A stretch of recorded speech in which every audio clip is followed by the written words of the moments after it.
Thank you very much for that lovely introduction, Anka. And it's great to be introduced by Anka because we were thrilled when she came to Australia in 2014 to our workshop. She was a wonderful contributor to it.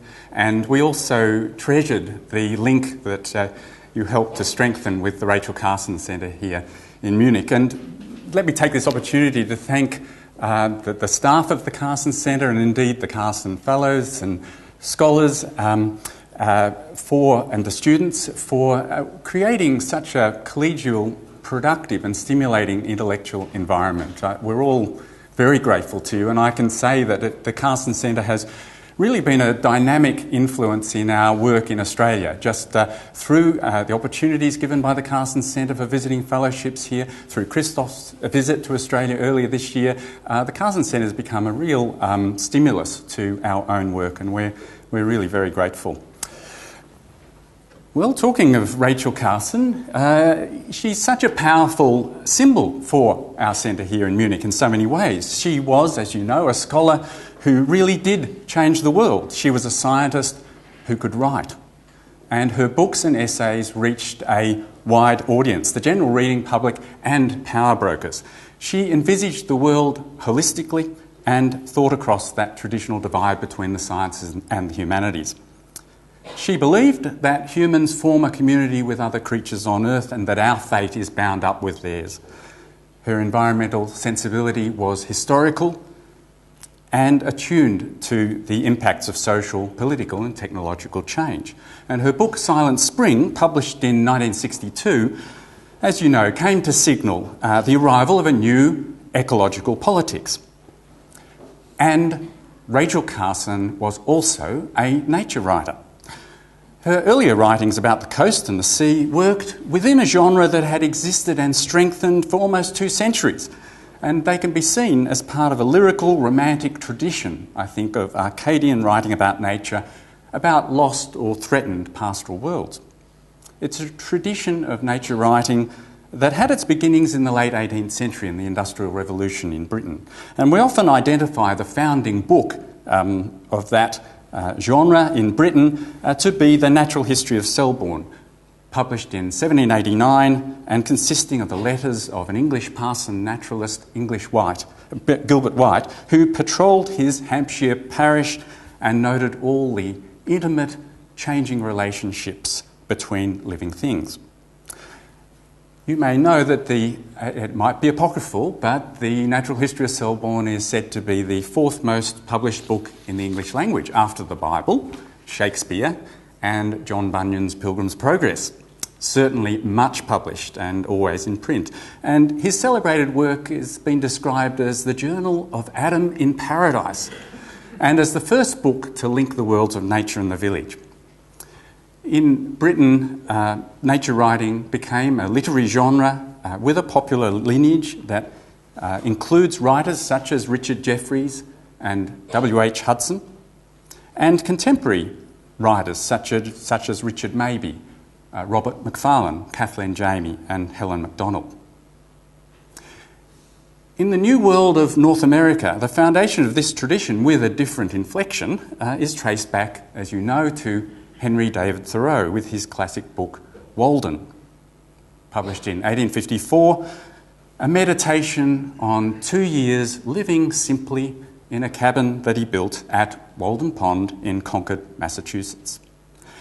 And in that book, Thoreau, who was a friend and disciple of the great American transcendentalist writer Ralph Waldo Emerson, Thoreau conducted what was really a social and thought experiment about human relations to nature. And in America, that nature writing literary tradition is much celebrated, and it's followed through the later work of John Muir, John Burroughs and Mary Austin, as well as Aldo Leopold, Rachel Carson, of course, and contemporary writers such as Barry Lopez, Annie Dillard and Richard Nelson. So Rachel Carson falls into this fine and inspiring lineage. She greatly admired Thoreau and kept a copy of Walden by her bedside. The impact of Silent Spring has probably overshadowed her earlier successes, particularly this remarkable book, The Sea Around Us, which was published in 1951. And there she introduced new words and ideas such as ecology, food chain, biosphere and ecosystem. She wrote scientifically, lyrically and for a huge audience. Within 4 months of the publication of The Sea Around Us, it had sold 100,000 copies, and then another 100,000 in the next 4 months.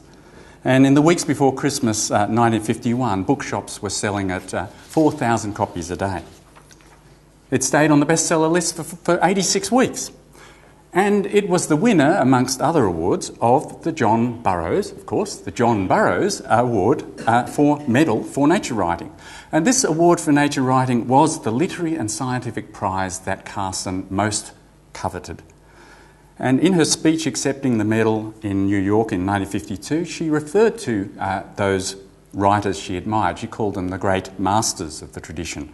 John Burroughs, Richard Jefferies, W.H. Hudson and Henry David Thoreau, of course. And she also urged nature writers to write for a broader audience and with greater confidence and stronger advocacy. She felt that nature writers have too often written only for each other.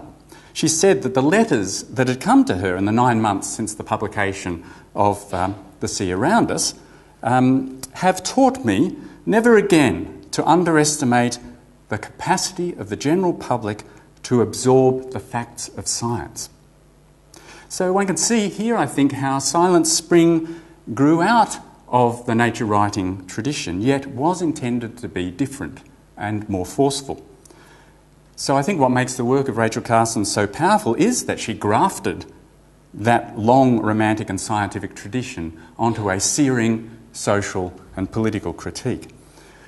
Thus, as we know, Silent Spring is seen to be one of the sources of the modern environmental movement, and also, appropriately, I think, one of the springs of our discipline of environmental history. A discipline that, to quote Donald Worcester, was born of a moral purpose with strong political commitments behind it.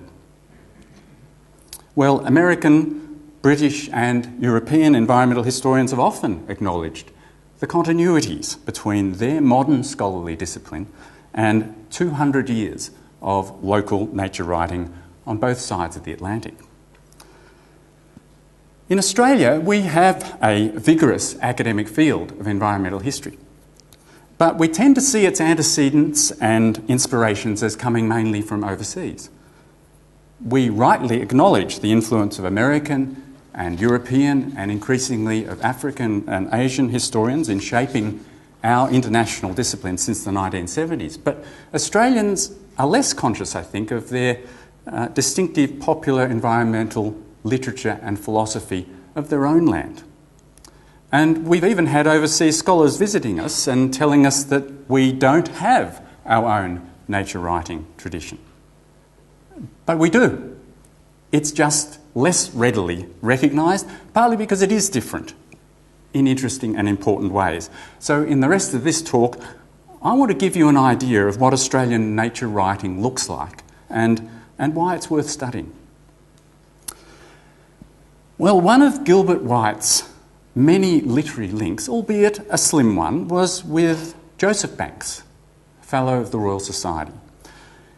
When White unsuccessfully invited him to visit Selborne in March 1768, Banks was on the eve of his voyage to the Pacific in the Endeavour with Captain James Cook.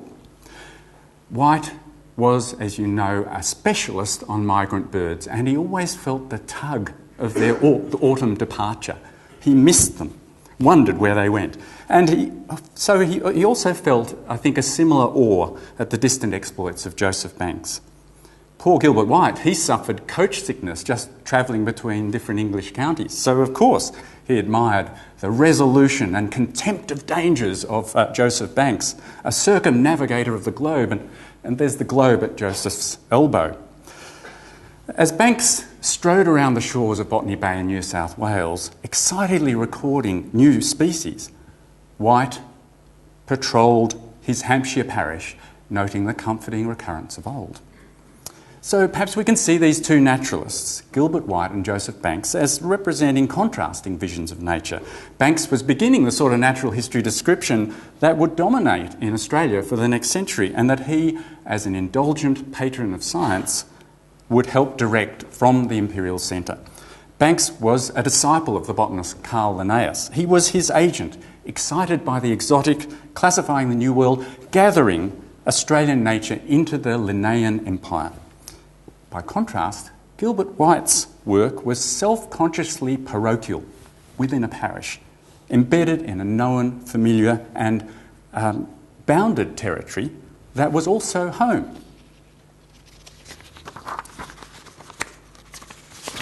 And so White was immersed in the rhythm of predictable seasons. Well, the British colony in Sydney was founded in 1788, the very year that Gilbert White's famous book was on the verge of publication. In fact, White was checking proofs. We know how arduous that is. He was checking proofs and, even worse, preparing the index for his book as the British First Fleet was establishing its convict colony on the eastern shores of the vast Australian continent. And over the next century, the natural history of Selborne, that book, was frequently slipped into the baggage of Australian colonists because it was a portable distillation of the home that they were leaving. The affectionate empathy, the sense of place, the human associations of Gilbert White's form of nature writing would take time to develop in a settler society. All the comforting motifs of intimacy, tradition and familiarity seemed absent in a new and alien land. Australian writers, though, were inspired by Selborne, and they faced the challenge of finding or creating local symbols of sentiment. Blackberries could be imported as easily as books, and they were, but Indigenous nature and landscapes required original and intimate readings to reconcile the immigrant. One of the characteristics of a literary tradition or genre, I think, is its self-consciousness, the way it invokes a lineage. So Rachel Carson and Annie Dillard invoke Thoreau. John Burroughs was compared to Gilbert White. John Muir was touted as the Thoreau of the Far West. Richard Mabey is Gilbert White's biographer, and so on. And this serious game was also played in Australia from the late 19th century as Australian nature writers began to find their voice. Let's look, for example, at these native-born, there's four of them, I'll explain why, they're these native-born Australian naturalists gathering at an old bush hut, as they called it, in the Dandenong Ranges near Melbourne in the early 20th century. They called themselves the Woodlanders, probably in tribute to Thomas Hardy's rural novel. And their old hut, which was nestled beside a creek in an orchard surrounded by tall eucalypt forest, their old hut, they called it Walden. But as one of them wrote, "Unlike our master, we paid taxes, having no Emerson to pay them for us." The young nature lovers were Charles Barrett, Claude Kinane and Brooke Nichols. And their mentor, sitting on the left, was Donald MacDonald, 20 years older and already an established and admired nature writer for colonial newspapers. And for several years they spent all their weekends and holidays here in the bush at Walden, and their aim was to monitor carefully in words and photos in a daily notation of observations the natural history of their valley, of their neighbourhood. They'd hatched their plan when reading Thoreau during winter evenings in Melbourne. And once ensconced in this, their chosen valley, they were quick to compare it with the hill, dale, woodland and water of Gilbert White's parish of Selborne. The parson naturalist was frequently invoked in their writings, as was the English writer Richard Jefferies. And from their bush hut, they wrote to the American nature writer John Burroughs and encouraged him to visit Australia. And they also wrote a letter from their valley to W.H. Hudson, the English naturalist whose books Hampshire Days and A Naturalist in La Plata, they'd found so captivating. They enjoyed his books, they felt part of that tradition. They wrote to Hudson, and to their delight, Hudson replied, writing, "It is a rare thing to be written to from Australia. My only advice to you and to any man is that of Thoreau. Follow your own genius. Go on finding or making opportunities as you seem to have been doing already in having a Walden hut, and probably in other ways." So as you can see, the work of these Australian nature writers was empowered by this sense that they were part of an international tradition. One reviewer declared that they were writing a natural history of Melbourne, which would dwarf its great exemplar. The nature writers whose literary consciousness was formed at this Australian Walden went on to shape the environmental sensibilities of a generation of Australians.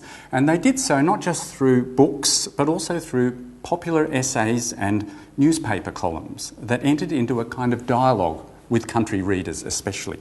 Bush people wrote in with their accounts of the behaviour of wildlife, and they asked questions about local nature.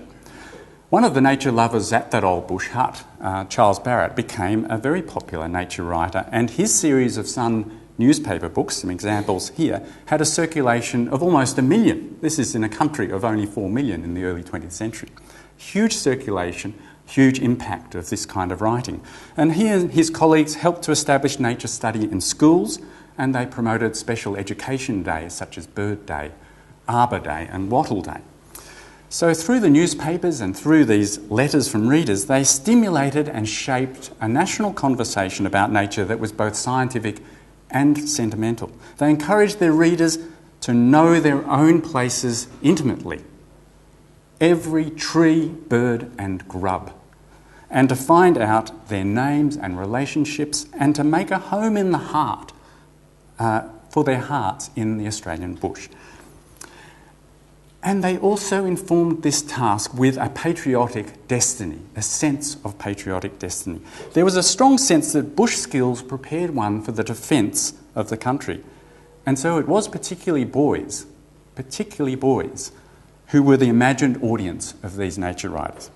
In 1899, Donald MacDonald was sent to the first Australia as the first Australian war correspondent to the Anglo-Boer War in South Africa, where he participated in the siege of Ladysmith, and he later wrote this book about it, How We Kept the Flag Flying, and you can see the flag that's flying.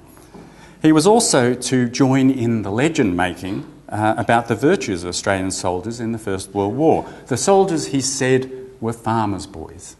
They brought bush skills to the front. MacDonald's Bush Boys book, pictured here, which celebrated nature study and bush skills, effectively became the handbook for Australian Scouts in the early 20th century. So the nature writing that began at the Australian Walden developed into a celebration of a sacred male camaraderie that linked nature, boys, race and war. I say race because the celebration of overseas war distracted from the experience of war on Australia's own domestic frontier. Australian nature writers had an ambivalent relationship to Aboriginal people. In one sense, they were justifying imperial conquest and appropriating Indigenous knowledge. But in another sense, they were the leading edge of the white conscience, if you like, about violence and dispossession. So in the final 10 minutes of this talk, I would like to introduce you briefly to two further nature writers whose lives and work help us, I hope, to explore this question. And to meet them, we have to go to rather strange and wonderful country, the Channel Country of Central Australia.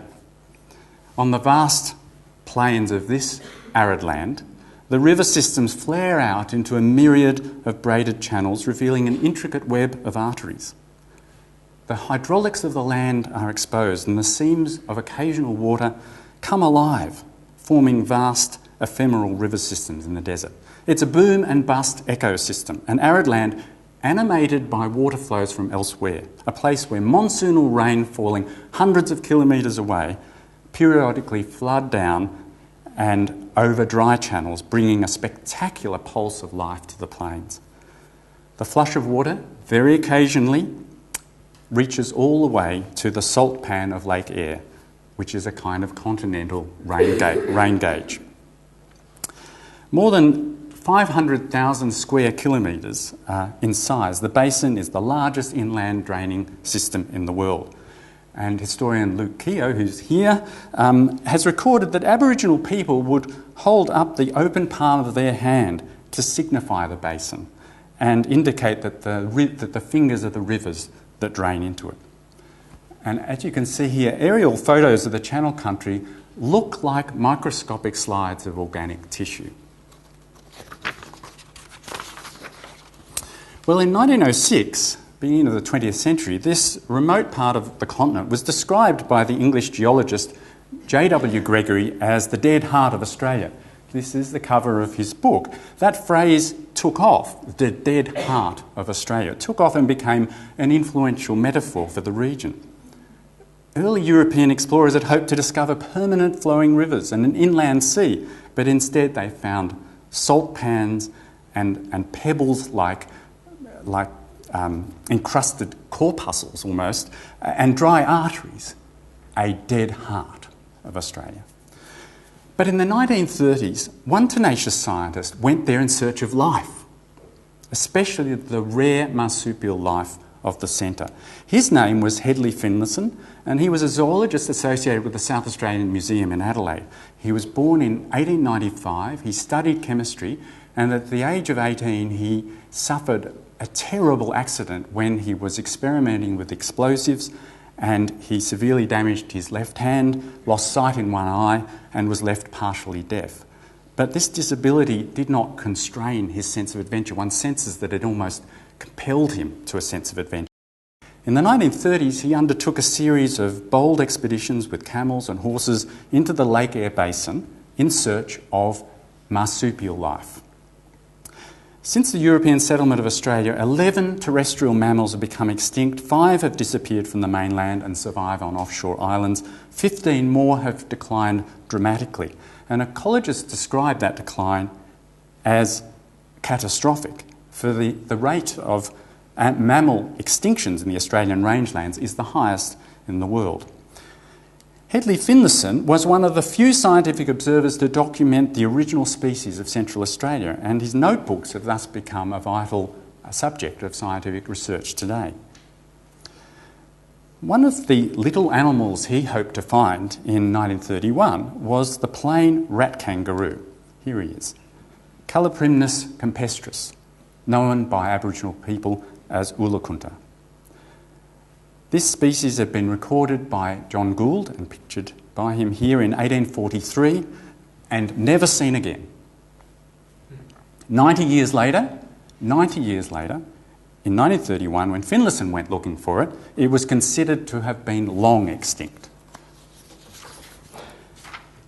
But Finlayson had a secret method.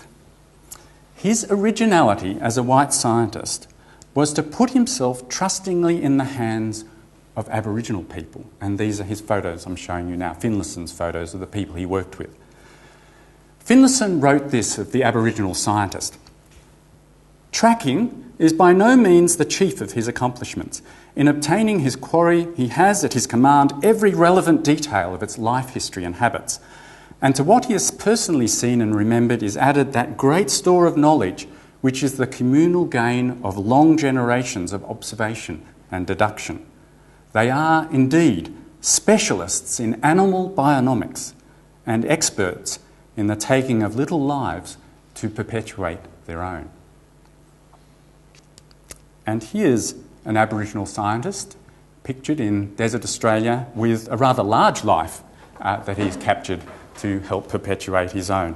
Another one of Finlayson's photos. So early one morning, Finlayson was led by his Aboriginal informants into remote country and shown some fresh Caloprimnus tracks. So this is the animal not seen for 90 years. That this was done, and so easily done, reminds us, it's a symbol, isn't it, of that great gap between scientific knowledge and Aboriginal knowledge. Suddenly, he's out there in the spinifex, suddenly one of the Aboriginal men cries out, and the race is on. After an animal about the bulk of a rabbit, built like a kangaroo, its coat the colour of ochre, blending beautifully into the dry grass plains and the soil of the floodplains and the clay pans. Finlayson was astonished. He beheld, as he put it, a little pale ghost from the 1840s. It took the energy of 3 fresh horses and a distance of 12 miles to chase this small endangered creature down. It ran to the limit of its strength and paused only to die. Finlayson saw it alive but could only photograph it dead. And his records of colour primness really did become the last to be made of the species. He had arrived just in time to farewell it off the planet. And his robust hunting contributed in its own small way to its extinction. Finlayson was a diffident, shy, rather formal man and very retiring, and he surprised everyone by writing a single book that became popular and admired at that point, and that went into 8 printings over 50 years. It was called The Red Centre, Man and Beast in the Heart of Australia. So the Red Centre, which began as a scientist's record of the little animals of Central Australia, became a forceful and poetic celebration of the original human cultures of the desert country. In this book, he championed Aborigines' essential humanity. His book also brought some surprising news to urban Australians, that the centre of their continent was red. Because before colour photography, before the popularity of Aboriginal art, before common air travel, Finlayson's book stunned an urban audience with written words telling them of the colour of the land. As one reviewer exclaimed, "How many of us realised that the prevailing colour of sand and soil and rock was a fiery red?" And it really is. It's one of the spectacular pleasures of visiting Central Australia. It really is red. And it was Finlayson who brought that realisation to a popular audience. And I think the Red Centre, the book, may be seen to be in silent dialogue with that earlier book, Gregory's The Dead Heart, which it effectively supplanted in the popular imagination. The Dead Heart had seemed to encapsulate the fatal physical predicament of Australia, a land with a flawed circulatory system, crying out for a bypass. A continent with a salty sink at its centre. But Finlayson's interest in zoology took him instantly to where all the life of the desert is to be found. In the shadows and caves and under the ground, under the red sands. The dead heart was already alive, if only you knew where and how and with whom to look. It was actually the red centre, pulsing with colour and activity, and still the home of Aboriginal people. Now to my final example, and I've had the privilege of discussing this writer with Carson Fellows a couple of weeks ago, and I want to thank you for your very helpful comments. This writer's name is Alice Duncan-Kemp, and she grew up in the same Channel country I'm talking about, in the southwestern Queensland side of it, in the Lake Eyre Basin. But Duncan-Kemp wasn't a visitor. She was born on this land, where her family ran a cattle farm, and she grew up with Aboriginal people as her carers and teachers. Her own father died when she was 6, and her mother was very busy running the farm. So young Alice spent her childhood days with her Aboriginal friends and teachers, especially Mary Ann, Bogey and Moses Yulpi. These are named and beloved individuals in her life, who took her on walks and taught her the names and meanings and stories that connected every tree, bird, plant, animal, rock, dune and channel. And Alice later wrote that, "Always I felt the silent, overshadowed existence of the Aborigines, running parallel with my own, on a different plane, but vibrations went from one to the other." Alice literally felt she was in a kind of wonderland, a sentient landscape full of meaning. In her early 30s, Alice Duncan-Kemp wrote a book called Our Sandhill Country, on the top left. It was the first of her popular writings about the land of her birth, the plants and animals, and especially the Aboriginal people who taught her how to understand nature. From the 1930s to the 1960s, she wrote 4 books, 500,000 words, about the people and nature of the Channel Country. And although she found a popular audience, her books were later dismissed by authorities, landowners especially, and locals as romantic and nostalgic and fictional. Her writing was systematically overlooked. After all, she was a woman in frontier cattle country, a man's world. She was a sympathiser with Aboriginal people, and she refused to ignore the violence of the frontier, and she challenged the typical heroic Western styles of storytelling.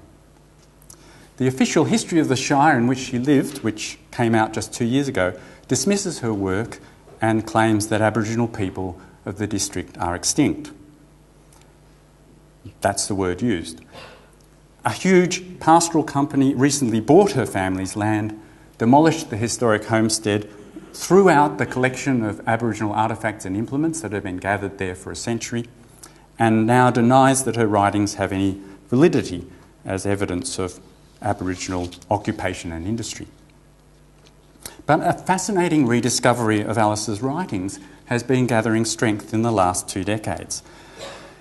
In 1992, the High Court of Australia handed down what we know as the Mabo Judgment, which finally recognised that Aboriginal and Torres Strait Islander peoples had native title in their land at the time of the European invasion.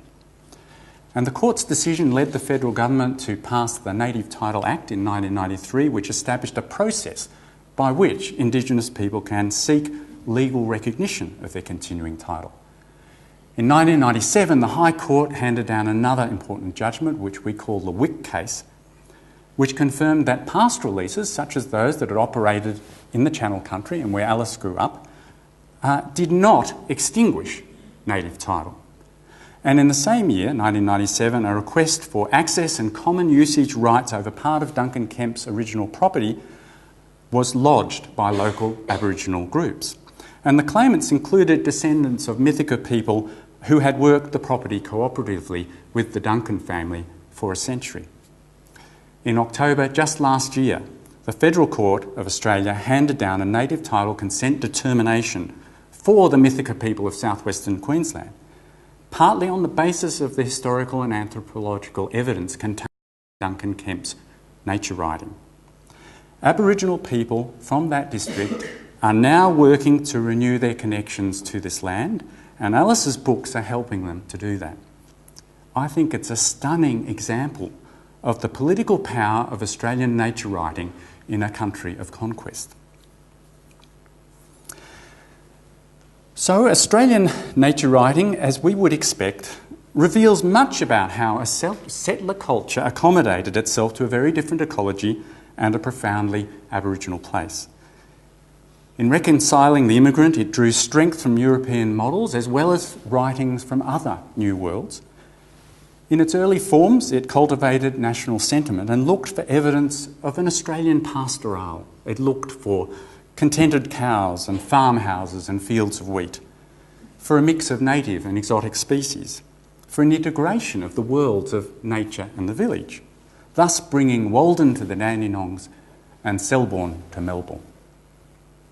But nature writers were also among those who looked sympathetically at Aboriginal culture and began to sense the depth of loss of environmental knowledge wrought by invasion. These writers could discomfort and unsettle settler society. And they were also activists who, like Rachel Carson, used their writing to make a popular case for conservation and scientific understanding. There was, for example, Francis Ratcliffe, whose book Flying Fox and Drifting Sand, which was published in 1938 and went through 7 further editions. His book argued for whole landscape solutions to environmental problems such as pest control and soil erosion. There was Elin Mitchell, a mountain farmer who wrote in the same decade as Aldo Leopold and, like him, argued for a land ethic. There was the feisty zoologist, Jock Marshall, who in the 1960s wrote a searing critique in the fashion of Silent Spring, with one of the best subtitles you're likely to see. A guide to Anglo-Australian cupidity, wickedness and waste. And there's the contemporary nature writer Tim Flannery, who's a zoologist, paleontologist and climate advocate, whose influential writing is steeped in local literary lore. It's steeped in Finlayson and Ratcliffe and Mitchell and Marshall, all these people I'm talking about. And part of his power as a writer is that he knows that he's part of a century-long conversation that echoes down the years. Well, we are all here writers. We believe in books and their enduring value and their capacity to change the way people think and behave. How and why did these books about the Australian land come into being? Who wrote them? And out of which particular ecologies and natural histories did they grow? Here is a body of homegrown environmental writing, a literary lineage of ideas about local ecology and landscape that wrestles with environmental legacies and futures. How are these writers in conversation with their readers, with one another, and with us today? A literature of human-scale geographies may help to ground us, to earth us, as the global disturbance gathers momentum. It may also offer us hope, which will be essential to action. Thank you.